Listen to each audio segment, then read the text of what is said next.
Bueno, no puedo disociar la palabra hoguera con la palabra cultura porque en la misma definición de la Real Academia de la Lengua la palabra cultura, si la veis, habla de tradición, habla de recuperar cosas anteriores a nuestra idiosincrasia. Evidentemente las hogueras creo que es el mejor motor para poder eh, avanzar en la cultura.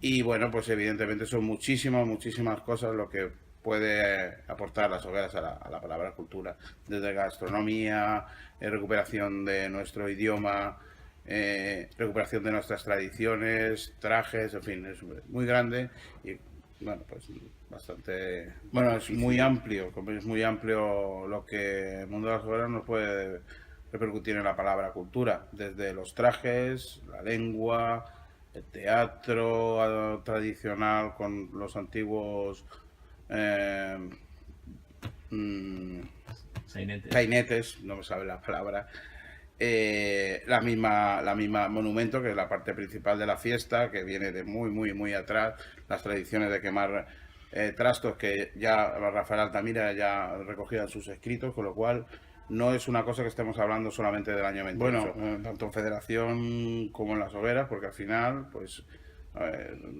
yo me acuerdo que hace cosas así de 20 años tampoco había tanto indumentarista, y más bien eran pues vestidores más que indumentarista. La palabra indumentarista es hasta reciente. Han salido mucha gente que pues, antes teníamos a Lupe y aquí poco más en Alicante. En Valencia sí que había más, talliceras, pero aquí en Alicante había muy pocos estudios. Afortunadamente, gracias a que evidentemente la economía ha movido y las hogueras, porque además sí, al final somos nosotros quien mueve la economía.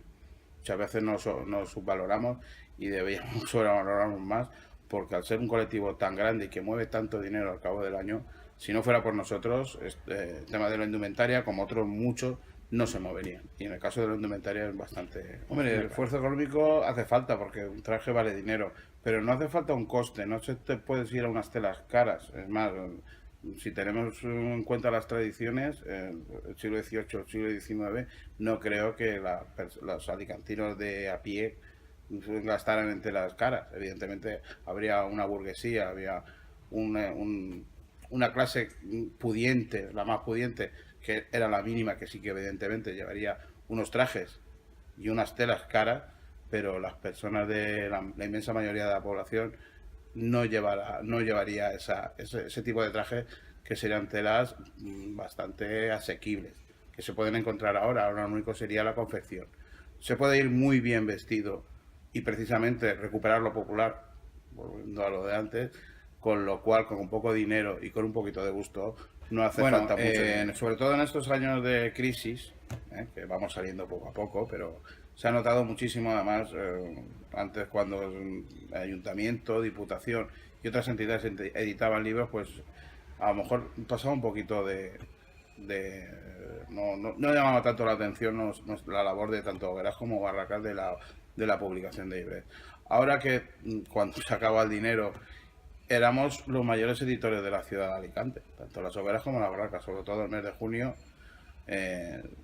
Vamos a ver, yo creo que por lo menos, bueno, aparte de que todas las Hogueras y todas las Barracas, bueno, casi todas las barracas, bastantes barracas, editan su libret, hay algunos que son fantásticos, todos los tenemos en mente, y muchos, cuando hemos tenido contacto con archiveros, todavía, después de muchos años, siguen siendo libros de consulta, que no solamente van a consultar gente de hogueras, sino gente universitaria que van a buscar estudios.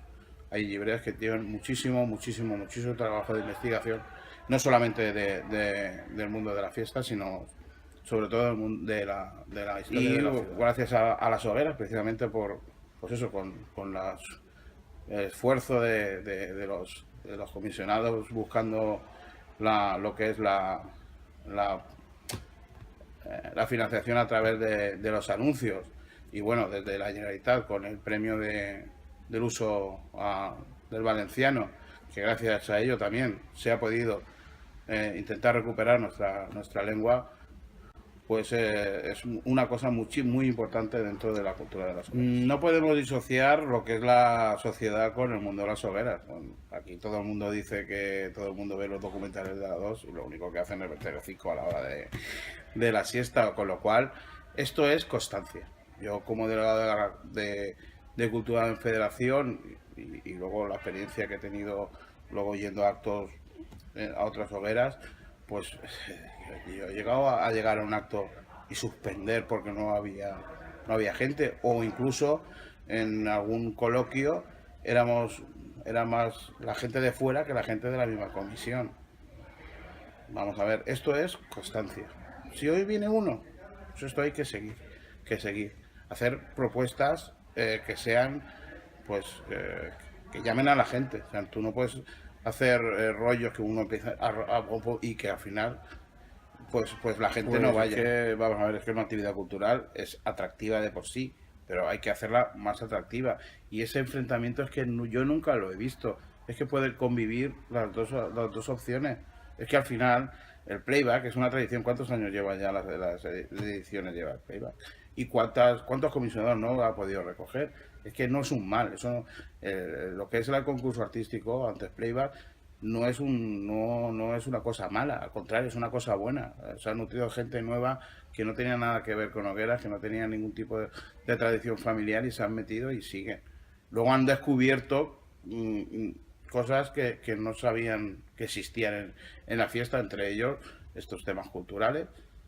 Y vamos, lo que pasa es que claro, que es una labor de que hay que hacer desde pequeños. Y si hay que llevar a los niños a un museo, pero claro, a un museo no los puede llevar a que se aburran. Un museo puede ser muy divertido, pero hay que hacérselo ver. Y esto es muy fácil, o sea, hay que educarles. Si se les educa desde que tienen que venir a un ensayo de playback y tienen que asistir, pues lo mismo pasa con cualquier cosa cultural. Pues ya sea un ensayo de teatro. Un ensayo de teatro es mucho más divertido que un ensayo de playback. O sea, da mucho más juego, por ejemplo, pero sin desmerecer a los playbacks. Ya os digo que esto no es un enfrentamiento entre playbacks, salchichadas, sardinadas, presentaciones de libret, elaboración de libret, o cualquier acto cultural o cualquier conferencia. Esto simplemente de que esto es un complemento. Cuanto más actos hagamos, será mucho más enriquecedor para todos. Una salchichada y un playback es un acto cultural. Guste o no guste. Te puede gustar más unas cosas o te puede gustar otras menos. Y es una cosa tradicional. Si llevamos ya una cantidad de años haciendo playbacks, ya no sé cómo se llame, concurso artístico. En las hogueras de los años 20 y los años 30 se financiaban haciendo obras de teatro en los salones de Alicante. Hombre, el dinero cuesta, pero sobre todo cuesta esfuerzo. Yo sé que ahora es una época mala para buscar patrocinadores, pero desde el primer momento hay que aporrear puertas. De los años 20, los años 30, los años 40, los años 50, ha habido momentos muchísimo más duros de los que estamos ahora. Sí, que ahora prácticamente hay hogueras que solamente son los mismos comisionados los que las mantienen. Pero, bueno, pues mira, han surgido patrocinadores, ha surgido la venta de mesas de racó. Siempre surge algo nuevo, siempre. No siempre estamos con las cartillas. O sea, esto sabíamos que al final iba a morir por ahí. Pero siempre el comisionado siempre se reinventa. Siempre hay nuevos actos. O sea, y muchas veces un acto cultural, cualquier acto de hoguera, no cuesta más el dinero, cuesta más el tema del esfuerzo que pueda tener, pues el tema de organización que otra cosa, el tema monetario, evidentemente. Al final estamos hablando siempre de perras, pero bueno, al final siempre se saca.